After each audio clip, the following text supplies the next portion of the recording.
성령님 마음으로 보내 내 몸을 감싸며 주어지는 평안한 만족감을 느끼네.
우리 다 함께 사도신경 고백 드리심으로 9월 4일 주일 예배를 하나님께 올려드리겠습니다. 전능하사 천지를 만드신 하나님 아버지를 내가 믿사오며 그 외아들 우리 주 예수 그리스도를 믿사오니 이는 성령으로 잉태하사 동정녀 마리아에게 나시고 본디오 빌라도에게 고난을 받으사 십자가에 못 박혀 죽으시고 장사한 지 사흘 만에 죽은 자 가운데서 다시 살아나시며 하늘에 오르사 전능하신 하나님 우편에 앉아 계시다가 저리로서 산자와 죽은 자를 심판하러 오시리라. 성령을 믿사오며 거룩한 공예와 성도가 서로 교통하는 것과 죄를 사하여 주시는 것과 몸이 다시 사는 것과 영원히 사는 것을 믿사옵나이다. 아멘. 교회 소식 알려드리겠습니다. 오늘은 안타깝지만 비대면으로 영상 예배로 올려드립니다. 각 처소에서 예배를 잘 드려줄 수 있기를 소원합니다. 자녀들은 우리 중고등부는 오전 9시 반에 그리고 유치부와 초등부 연합은 오전 11시에 줌으로 실시간 예배를 드릴 계획입니다. 자녀들이 예배 드릴 수 있도록 잘 안내해 주시면 감사하겠습니다. 하반기 여구역 개강이 이번 주에 있습니다. 9월 7일 수요일 오전 11시에 우리 센터에 오셔서 본당에서 전체 여성 구역 모임을 진행하고자 하는데요. 그동안 수고하셨던 구역장님들을 축복하고 또 새로 이번 학기부터 섬기실 구역장님들을 축복하며 새로운 시작을 잘 할 수 있기를 원합니다.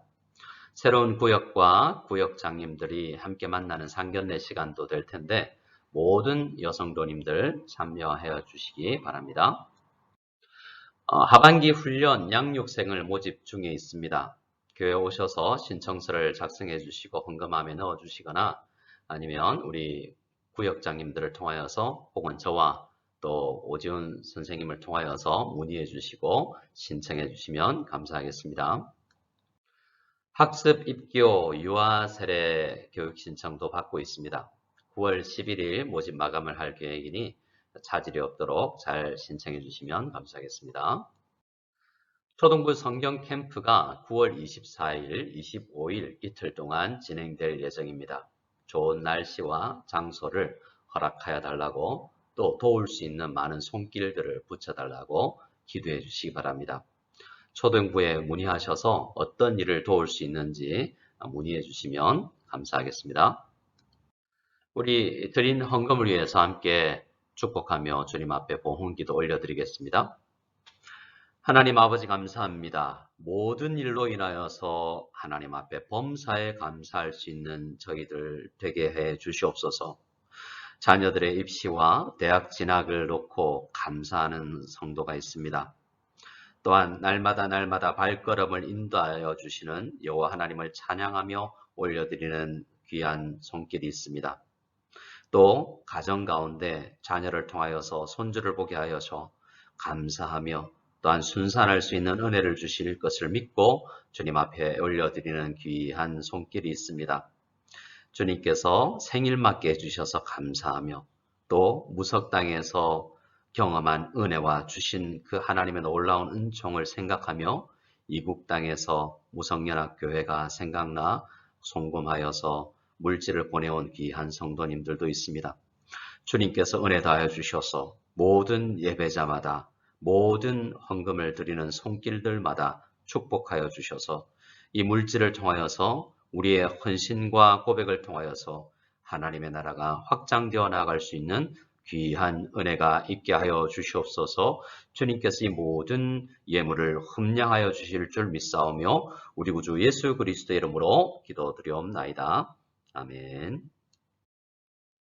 우리 함께 하나님의 말씀을 읽도록 하겠습니다. 함께 보실 말씀은 사도행전 20장 28절에서 32절 말씀입니다. 같이 말씀을 읽겠습니다. 여러분은 자기를 위하여 또는 온 양떼를 위하여 삼가라. 성령이 그들 가운데 여러분을 감독자로 삼고 하나님이 자기 피로 사신 교회를 보살피게 하셨느니라. 내가 떠난 후에 사나운 이리가 여러분에게 와서 그 양떼를 아끼지 아니하며 또한 여러분 중에서도 제자들을 끌어 자기를 따르게 하려고 어그러진 말을 하는 사람이 일어날 줄을 내가 아노라. 그러므로 여러분이 일깨어 내가 3년이나 밤낮 쉬지 않고 눈물로 각 사람을 훈계하던 것을 기억하라. 지금 내가 여러분을 주와 및 그 은혜의 말씀에 부탁하노니 그 말씀이 여러분을 능히 든든히 세우사 거룩하게 하심을 입은 모든 자 가운데 기업이 있게 하시리라. 아멘. 우리는 계속해서 사도행전 말씀을 묵상하고 있습니다. 지난주 말씀은 사도행전 18장 마무리가 되는 부분, 그 부분에서 2차 선교 여행이 마무리되고 3차 선교 여행이 시작되는 것을 이야기했습니다. 그 가운데 특별히 아볼로가 에베소에 왔고 또 고린도로 가서 사역하게 되었다라는 말씀을 중심으로 은혜를 나누었는데요.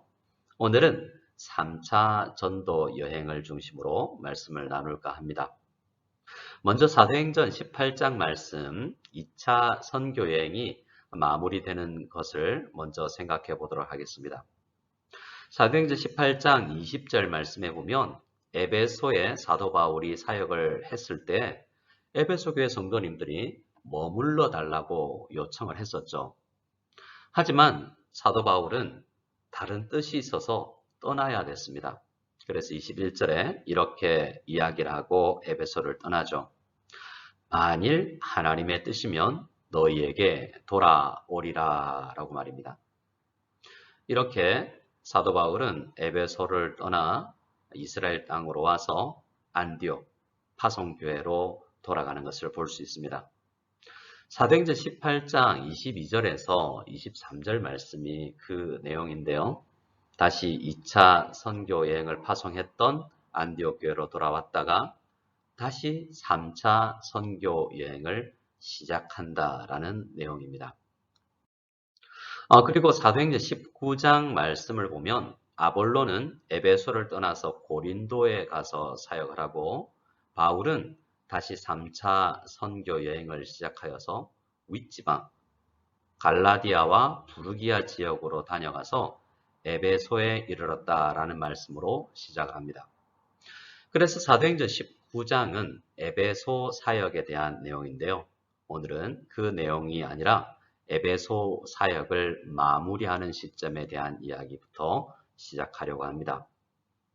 바울은 에베소에서 한 3년간을 사역하고 다시 이전에 사역했던 2차 선교 여행 때 사역했던 그 위에 있는 마게도냐, 빌립보, 데살로니가 지역을 거쳐서 아가야 지역인 고린도까지 갔다가 다시 그 길을 역행하여서 에베소로 들러서 다시 예루살렘으로 간다라는 내용이 3차 선교 여행의 주된 내용입니다. 사도행전 19장, 20장, 21장 내용을 참고해 주시면 되겠습니다. 사도 바울은 19장 10절에서 2해 동안 먼저 사역한 내용을 이야기하고 있는데요. 누가가 기록하고 있죠. 하지만 2해 동안 사역만 한 것이 아니라 3년 동안 그곳에서 사역했던 것을 우리는 알아야 합니다. 2년까지 열심히 사역을 했을 때 아시아에 사는 유대인이나 헬라인이 다 주님의 말씀을 들었다라고 할 정도로 말씀이 에베소 교회 사역을 통하여서 풍성하게 진행되었던 것을 볼 수 있습니다. 그리고 사도행전 19장 말씀을 이어서 보면 이렇게 마무리가 되고 있는데요. 20절 말씀입니다. 같이 읽겠습니다. 이와 같이 주의 말씀이 힘이 있어 흥왕하여 세력을 얻으니라 라고 말하고 있습니다.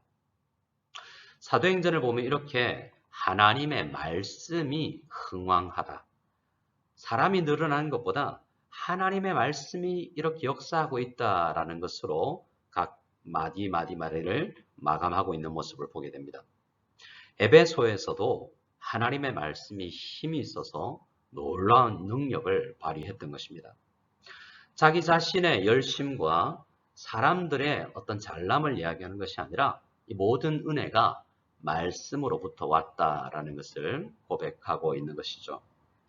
그것을 경험한 바울이나 간접적으로 경험한 이 누가가 동일하게 말씀 사역이라고 기록하고 있습니다.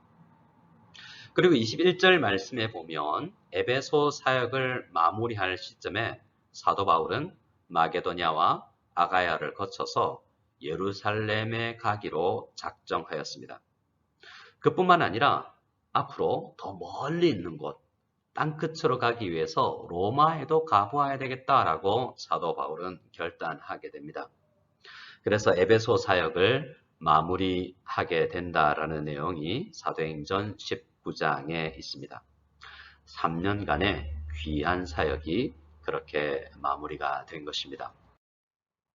사도행전 20장 또 16절 말씀에 보면 이런 말씀이 있는데요.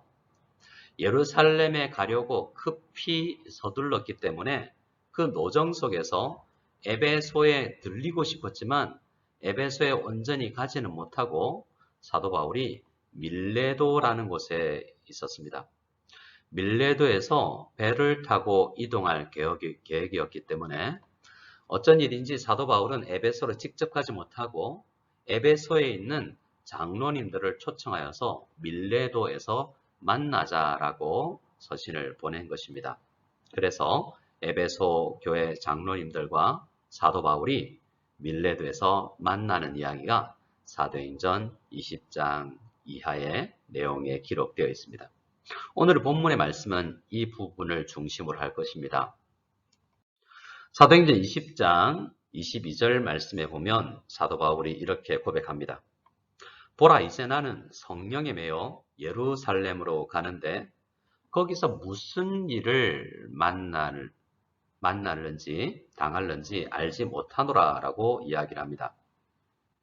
오직 성령이 각 성에게 내게 정언하여 결박과 환난이 기다리지만 내가 달려갈 길과 주 예수께 받은 사명 곧 하나님의 은혜의 복음을 증언하는 일을 마치려 하면은 나의 생명을 조금도 귀한 것으로 여기지 않겠다라는 이야기를 지금 밀레도에서 에베소 교회 장로님들을 향하여서 말하고 있는 것입니다.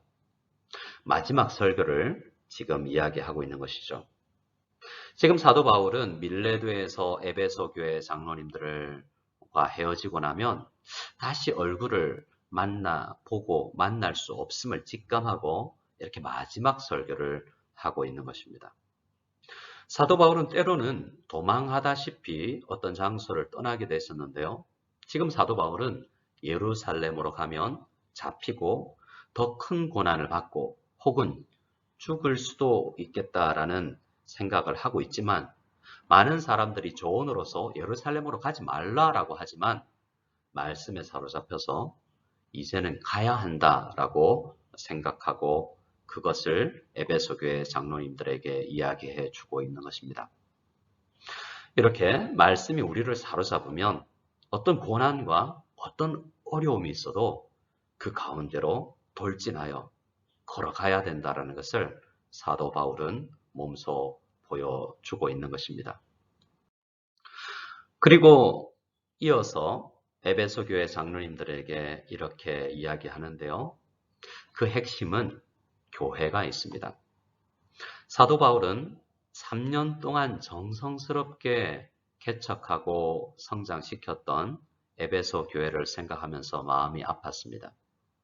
다시는 이 교회로 돌아와서 이 교회 성도님들과 만날 수 없다라는 생각에 인간적인 아픔과 슬픔도 있었을 것입니다. 그래서 사도 바울은 에베소 교회 장로님들에게 이 말씀을 하고 있는데요.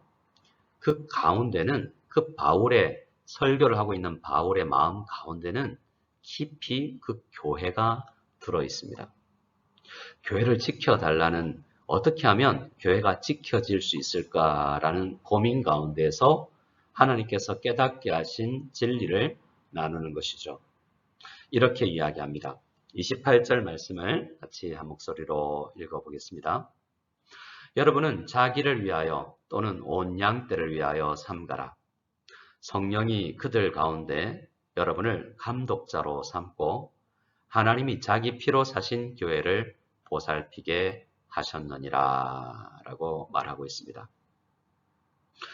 교회가 지켜지기 위해서는 우선 교회를 구성하고 있는 사람들 중에 감독자에 해당되는 리더십 그룹에 있는 사람들이 자신을 삼가고 교회를 보살펴야 된다라고 이야기를 하고 있습니다. 교회는 건물이 아니라 교회는 살아있는 공동체이죠. 모든 성도님들이 평등하게 교회를 이루는 것입니다. 하나님께서 자기 피로 사신 구원받은 성도들의 연합체가 교회인 것이죠. 그렇게 교회는 구원받은 성도들로 구성되어 있지만 그 속에는 질서가 있어야 한다고 이야기하는 것입니다. 교회가 교회되기 위해서는 우리 모두가 평등한 구원받은 하나님의 백성들이지만 그 안에 하나님께서 직분을 주신 직분자들이 교회를 잘 다스리고 성도들은 그 다스림을 잘 받아야 한다라는 것입니다. 장로들은, 목회자들은 마음 가운데 자기와 온 양떼를 위하여서 어떻게 해야 되는 것이 옳은 것인가 말씀 중심으로 교회를 살피고, 성도님들은 교회를 위해서 그 가르침을 잘 받아야만 교회가 건강하게 성장할 수 있다라고 이야기를 하는 것입니다. 우리는 이 말씀 가운데서 특별히 한 문장, 교회는 하나님이 자기 피로 사신 것이다 라는 것을 꼭 기억해야 되겠습니다. 하나님이 피로 값주고 사신 교회라는 것입니다.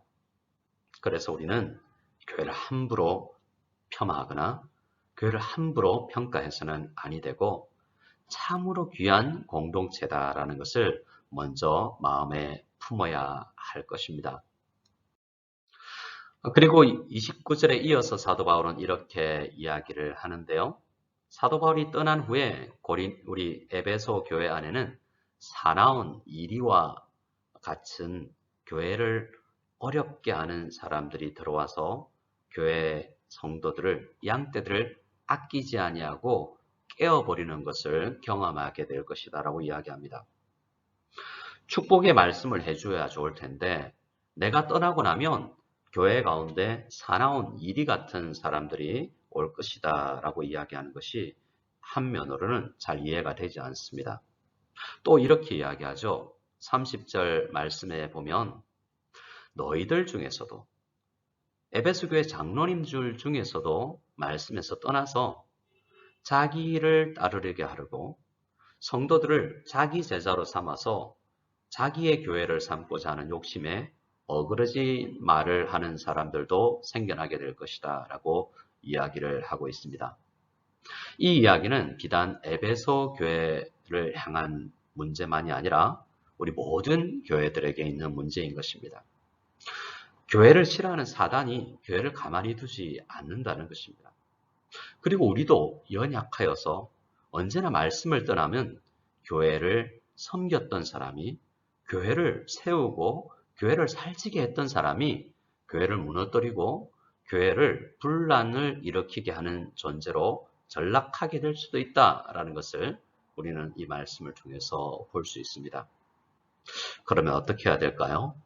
사나운 이리가 교회에 들어와서 교회를 어지럽게 하고 우리들도 연약하여서 교회를 바로 섬기고자 하지만 오히려 우리 사람을 만들고 교회를 분란에 빠뜨릴 수 있다는 이 현실 가운데서 우리는 어떻게 하는 것이 옳을까요?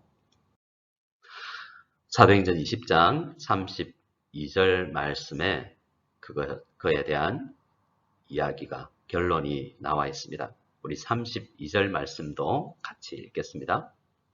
지금 내가 여러분을 주와 및 그 은혜의 말씀에 부탁하노니 그 말씀이 여러분을 능히 든든히 세우사 거룩하게 하심을 입은 모든 자 가운데서 기업이 있게 하시리라.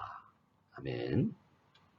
교회를 지키는 것은 사람의 노력과 사람의 헌신이 아니라 그것을 통하여서 되지만 말씀이 교회를 지키는 것이다 라고 사도 바울은 이야기하고 있습니다. 주님의 교회는 주님과 주의 은혜의 말씀이 교회를 지키는 것입니다. 성도들은 때로는 연약하여서 목회자나 장로님들이라고 할지라도 넘어지거나 쓰러져서 교회를 어그러지게 하는 말로 어렵게 할 수가 있습니다. 하지만 잠시 그러한 일이 발생할지라도 말씀으로 우리가 회개하고 말씀으로 다시 일어서게 되면 교회가 말씀 가운데서 다시 지어져 가는 것이죠. 교회를 무엇이 지킨다고요? 말씀이 교회를 지키는 것입니다. 그래서 모든 성도님들이 하나님의 말씀 앞으로 나아가서 말씀이 주는 놀라운 지혜와 말씀이 주는 그 은혜를 경험하고 교회를 바라보게 되어야 우리가 흔들리지 아니하고 든든히 세워지게 되는 것입니다. 사도 바울은 이렇게 에베소 교회 장로님들에게 설교를 하고 나서 에베소 교회를 떠났죠. 그리고 시간은 한 5년에서 7년이 흐르게 됩니다. 그동안에 그들을 말씀에 부탁하였지만 하나님은 사도 바울을 통해서 또 다른 말씀을 기록하게 하셔서 이 에베소서 말씀을 통하여서 에베소 교회를 더욱 든든하게 하시기를 원했던 것입니다. 그 하나님의 말씀을 마음을 깨닫고 사도 바울은 지금 로마 감옥 안에서 그 가기를 원했던 로마에 도착했으나 몸은 감옥 안에 갇히게 되었는데요. 그 감옥 안에서 에베소서를 쓰고 있습니다. 이 에베소서를 쓰게 된 이유는 조금 전에 우리가 살펴보았던 사도행전 20장 말씀에 해서 우리가 발견했던 사도 바울의 설교와 같은 것입니다. 말씀이 교회를 든든하게 세우기 때문에 이 에베소서 말씀도 교회를 든든하게 세울 것이다 라는 믿음을 가지고 기록하고 있는 것입니다. 그래서 우리가 지금 매일 성경을 통해서 에베소서 말씀을 묵상하고 있는데요. 죄송합니다. 이 에베소서 말씀이 우리와 우리 교회를 든든하게 다시 세울 것이다 라는 믿음을 가지고 그 목적을 위해서 하나님께서 우리에게 주셨다라는 믿음을 가지고 읽어야 하겠습니다. 에베소서 1장 1절은 이렇게 시작을 합니다. 하나님의 뜻으로 말미암아 그리스도 예수의 사도된 바울은 이라고 말입니다. 교회는 하나님의 뜻으로 사도가 된 이 바울과 같은 사도적 권위를 가진 하나님의 말씀으로 인하여서 성장해 가야 한다라는 것을 말하면서 에베소서는 시작하고 있습니다. 사도 바울이 개인적 권위를 가지고 이 글을 쓰고 있는 것이 아니라 하나님의 뜻으로 사도가 된, 오늘날은 사도가 없지 않습니까? 목사와 장로와 권사와 집사라는 직분이 있지만 사도라는 권위는 성경을 기록하는 그 시대에서 끝이 난 것입니다. 이렇게 사도적 권위를 가지고 이 글을 쓰고 있으신데요. 이 말씀이 우리를 성장하게 하고 우리를 든든하게 세운다라는 것을 기억하고 이 에베소서 말씀을 읽어야 하겠습니다. 1절 말씀에는 에베소 교회 성도님들이 어떤 정체성을 가져야 하는지에 대해서도 기록하고 있는데요. 우리는 모든 성경 말씀을 통해서 두 가지를 깨달아야 합니다. 첫 번째, 하나님은 누구신가? 두 번째, 우리는 누구인가입니다. 이 에베소서 1장 1절 말씀을 통해서 우리 성도들이, 우리 교인들이, 우리 교회를 구성하고 있는 교회 공동체를 이루는 우리가 어떤 존재인가를 알 수 있게 됩니다. 나는 누구인가? 이것은 굉장히 중요한 철학적 질문이기도 하지만 우리가 하루를 살아가기 위해서, 우리가 성장하기 위해서 꼭 가져야 하는 그러한 질문이기도 합니다. 우리는 누구일까요? 사도 바울은 이렇게 이야기합니다. 에베소에 있는 성도들과 그리스도 예수 안에 있는 신실한 자들에게 편지하노니 라고 말이죠. 이 말씀에서 우리 교회를 구성하고 있는 성도들이 어떤 존재인가, 정체성이 무엇인가를 알 수 있습니다. 우리의 첫 번째 정체성은 성도들이라는 것입니다. 두 번째는 우리는 그리스도 예수 안에 있는 존재들이다라는 것이고요. 세 번째는 우리는 신실한 자들이다라는 것입니다. 이 세 가지의 정체성, 모두가 우리의 자신에 대한 정체성인데요. 이 정체성이 우리에게 있기를 원합니다. 말씀이 우리를 지키고 우리를 든든하게 세운다고 했는데요. 그 말씀이 우리를 어떻게 세우느냐 하면 우리 자신의 누구인가를 바로 깨닫게 하여서 우리가 세워지는 것입니다. 우리는 우리 자신을 생각할 때 하루에도 여러 번 평가가 달라집니다. 아, 바보 같아. 아, 멍충이다. 아, 나는 너무 또 잘난 것 같아 라는 교만한 생각을 하기도 하죠. 하루에도 여러 번 나는 너무나 부족한 사람인 것 같다. 나는 너무 죄인인 것 같다라는 생각을 하게 됩니다. 이렇게 나에 대한 평가는 환경과 상황에 따라서 달라지게 되죠. 그럴 때 성경을 펴서 나는 누구인가를 볼 때 에베소서 1장 말씀을 보면 나는 성도다라고 이야기를 하고 있습니다. 먼저 이 성도라는 말을 한번 생각해 보겠습니다. 성도라는 말은 그 1차적인 의미가 구별된 사람이다 라는 뜻입니다. 이 세상, 중국 무속당 안에 우리가 살고 있지만 사실 우리가 소속된 곳은 이곳이 아니라 하나님이다 라고 이야기를 하는 하나님께 구별된 백성이라는 것입니다. 구약 이스라엘 백성들도 동일하게 그 중동 지역을 살았지만 그들은 소속이 하나님께 구별되었다라고 생각을 하고 살았던 사람들입니다. 이렇게 성도들이라는 생각을 할 때 우리는 나는 구별되었지.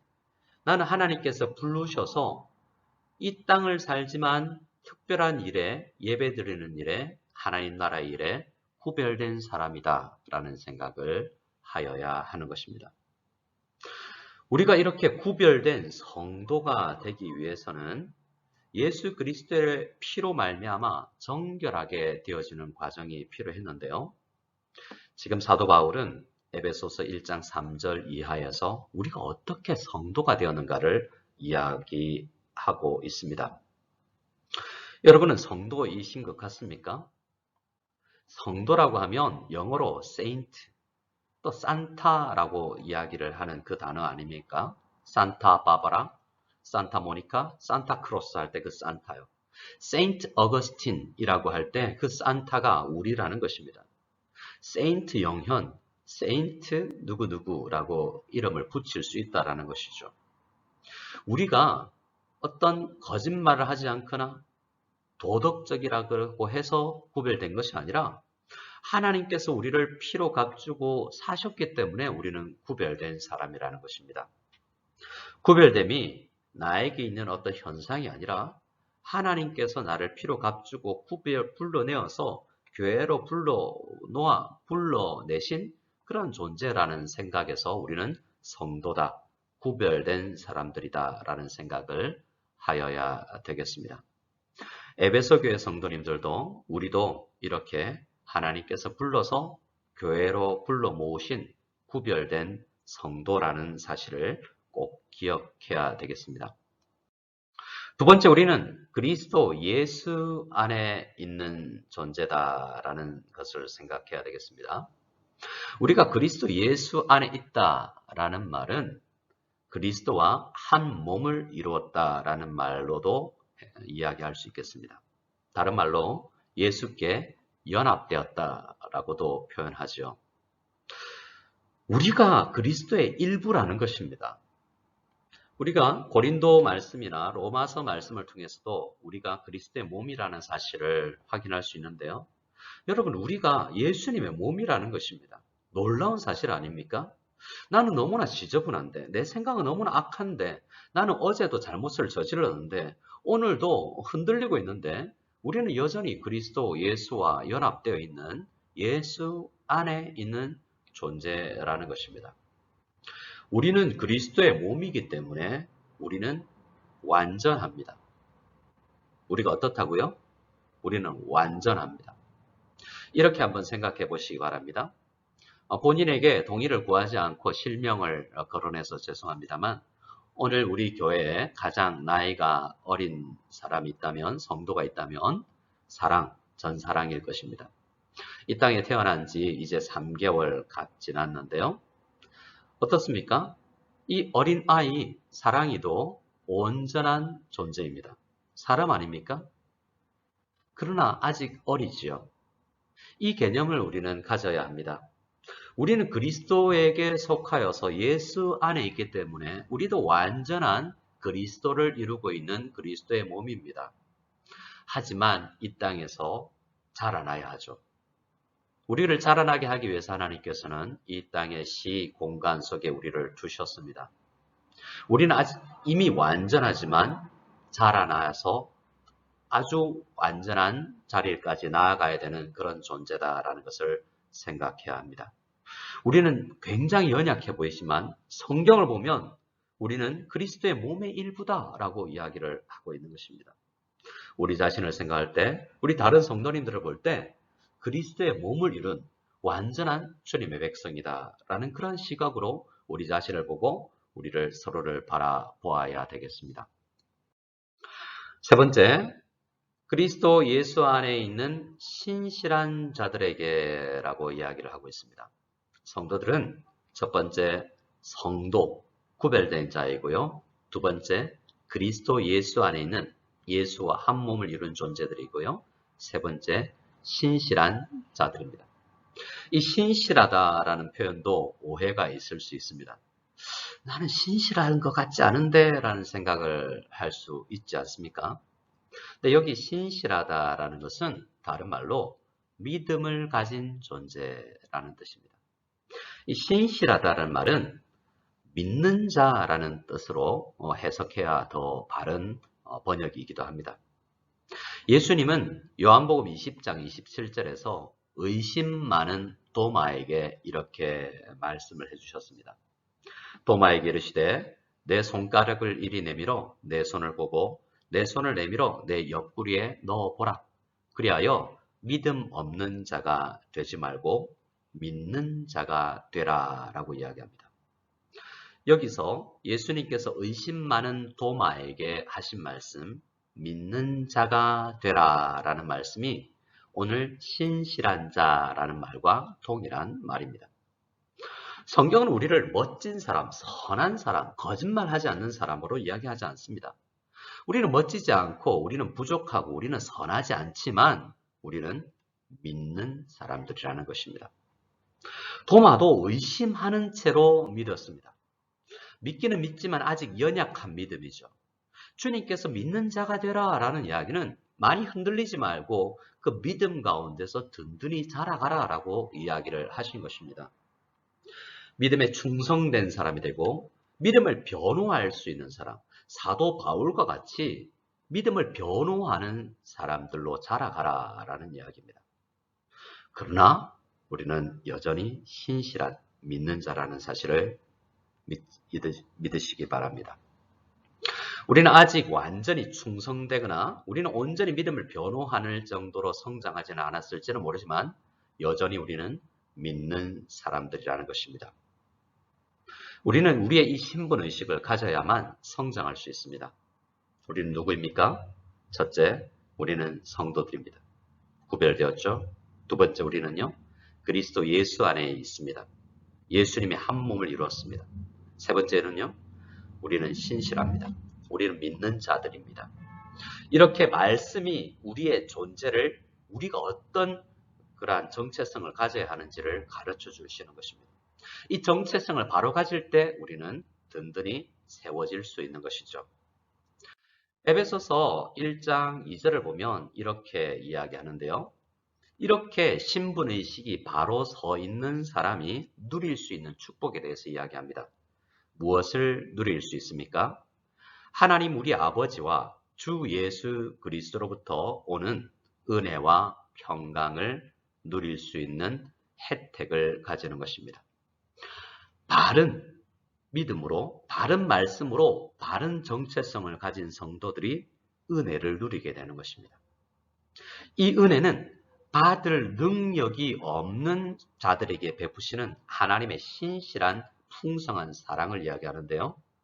이 은혜를 받아 누리는 사람이 평강을 또 누리게 되는 것입니다. 평강이 누려지기 전에 은혜가 먼저 있는 것이죠. 그 전에 무엇이 있습니까? 우리의 신분의식이 있습니다. 그 전에 무엇이 있죠? 하나님의 말씀이 있는 것입니다. 하나님의 말씀으로 나아갈 때마다 우리가 누구인지를 분명히 깨달을 수 있고, 우리가 누구인지 분명히 알 때에 은혜를 받아야 사는구나라는 것을 알 수 있고, 그 은혜를 받아 누리는 사람이 마음의 환경 가운데, 환경을 불구하고 누리는 평강을 누리게 되는 사람이 있습니다. 이 평강은 하나님과의 화평, 로마서 5장 1절에서 이야기하는 우리가 누릴 수 있는 첫 번째 축복은 하나님과의 평강입니다. 두 번째는요, 성도들과 다른 사람들과 함께 누리는 평강이죠. 오늘 우리에게 평강이 없습니까? 하나님 앞에 설 때 두렵고 사람들과의 친밀한 관계가 없어서 우리는 평강을 누리고 있지 못하진 않습니까? 그럴 때 우리는 다시 말씀 앞으로 돌아가야 하는 것입니다. 사도 바울이 에베소 교회 성도들에게 하나님의 말씀에, 은혜의 말씀에 너희를 부탁한다라고 했던 그 말씀 앞으로 나아가서 훈련하고 읽고 연구하고 묵상하고 암송해야 하는 것입니다. 말씀 앞으로 나가서 우리가 누구인지를 알고, 우리 공동체가 어떤 존재인지를 알고, 우리를 통해서 하나님께서 무엇을 원하시는지를 깨달아 은혜를 받고 평강을 누리는 우리가 되어야 하는 것입니다.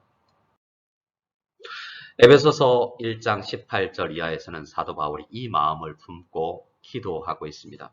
이렇게 기도하죠. 너희 마음의 눈을 밝히사 그의 부르심의 소망이 무엇이며 성도 안에서 그 기업의 영광의 풍성함이 무엇이며 그의 힘의 위력으로 역사하심을 따라 믿는 우리에게 베푸신 능력의 지극히 크심이 어떠한 것을 너희로 알게 하시기를 구하노라 라고 사도 바울은 기도하고 있습니다. 이 기도가 우리의 기도가 되어야 하겠습니다. 하나님, 우리의 마음 눈을 밝혀주십시오. 지혜와 계시의 성령님께서 우리 가운데 계셔서 우리 마음 눈을 밝혀주셔서 우리가 어떤 존재인지, 우리가 어떤 부르심을 받아서 무엇을 소망하며 살아가고 있을 수 있는 존재인지, 우리가 그리스도 예수와 함께 하나님의 자녀가 되어서 예수님이 받으시는 그 유산을 우리도 누릴 수 있는 기업이 얼마나 영광스럽게 풍성한지를 깨닫게 해 주시옵소서. 또 믿는 우리에게, 신실한 믿는 우리에게 베푸신 능력의 지극히 크신 것이 어떠한 것인지를 제발 깨달을 수 있도록 해 주시옵소서. 간절히 기도해야 되겠습니다. 이렇게 기도할 때 우리 마음 문이 열리고 말씀을 살펴서 펼 때에 내가 누구인지를 알고 하나님께서 어떤 분이신지를 알고 우리와 함께 교회를 이룬 성도들이 어떤 존재인지를, 어떤 사람들인지를 알게 되어서 주님께서 원하시는 그 놀라운 일을 감당할 수 있게 해달라고 기도해야 할 것입니다. 에베소서 1장은 이렇게 끝이 납니다. 또 만물을 그의 발 아래 복종하게 하시고 그를 만물 위에 교회의 머리로 삼으셨느니라. 교회는 그의 몸이니 만물 안에서 만물을 충만하게 하시는 이의 충만함이니라 라고 말이죠. 교회의 머리 되시는 분은 예수님이십니다. 부활하셔서 승천하신 예수님이 교회의 머리가 되었습니다. 우리는요, 그리스도의 몸이라고 했지 않습니까? 그리스도의 몸을 이룬 우리 모든 성도님들이 교회를 이루어서 머리 되신 예수님의 말씀으로 든든히 서 나아가야 하는 것입니다. 예수님만이 머리고 예수님만이 우리를 통치하신다는 것입니다. 예수님은 만물을 통치하시지만, 우주 만물을 통치하시지만 그 다스림의 핵심은 교회에 있습니다. 하나님은 우리를 구원하셔서 성도로 삼으시고 구별하셨고 그리스도 예수와 한 몸을 이루게 하셔서 우리를 신실한 믿음의 사람으로 만드셔서 한 사람 한 사람을 교회로 묶어주셨습니다. 그런 의미에서 그리스도의 몸도 예수님에게 안에 있기 때문에 완전합니다. 우리가 교회를 바라볼 때 부족하다고 생각이 들 수 있지 않습니까? 그러나 성경은 이야기합니다. 내가 완전한 것처럼 교회도 완전하다. 완전하지만 어리기 때문에 자라나야 된다. 이것이 성경이 이야기하는 것입니다. 우리가 나 자신을 볼 때 하나님의 눈으로 보시기 바랍니다. 우리는 넘어지고 쓰러지고 연약하지만 하나님은 우리를 볼 때 아주 완성된 상태, 그 상태로 우리를 바라보시는 것입니다.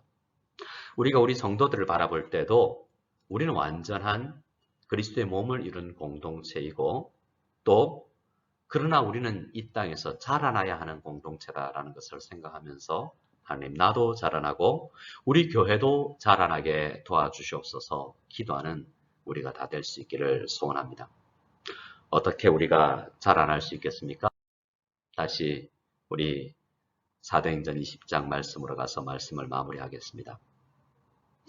3년이나 밤낮 쉬지 않고 눈물로 각 사람을 훈계했던 사도 바울의 눈물 흘린 헌신과 제자 훈련이 교회를 세웠습니다. 하지만 그 바울을 그렇게 헌신자로 만든 것이 하나님의 말씀이요 주님의 은혜라는 것을 기억해야 합니다.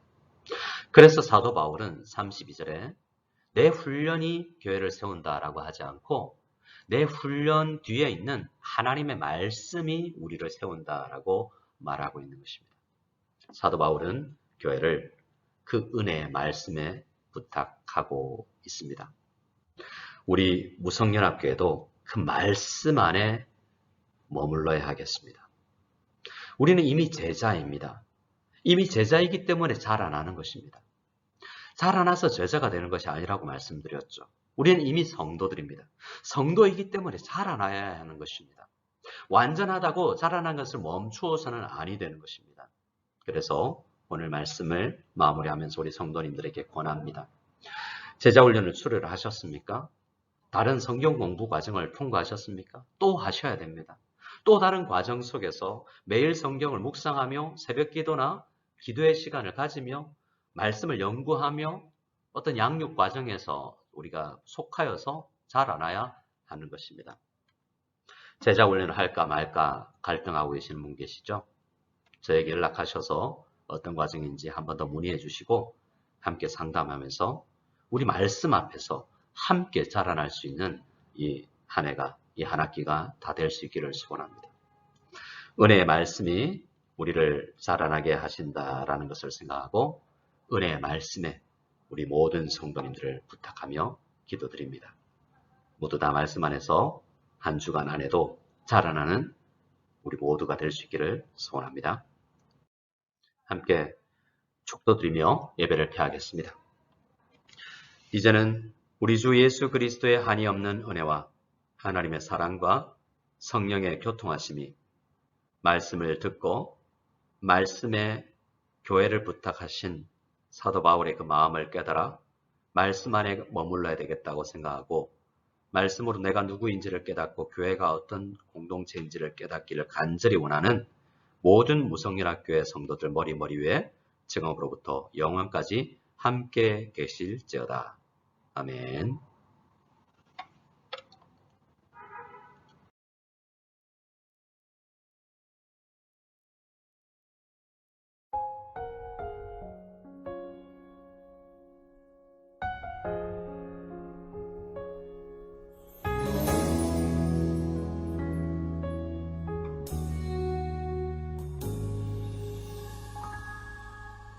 말씀 앞에서 경외함으로 주께 홀로 섭니다. 생명의 말씀 읽고 순종해 주를 예배합니다.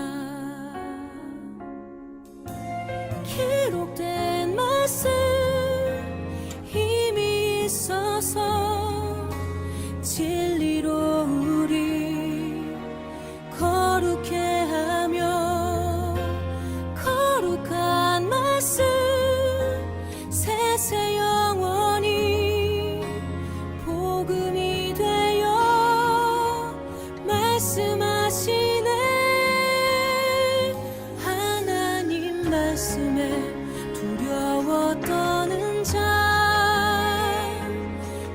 말씀에 생명을 거는 자 한 사람 찾으시는 주님의 약속을 믿어 하나님 말씀에 운명을 거는 자 순종하며 주 따라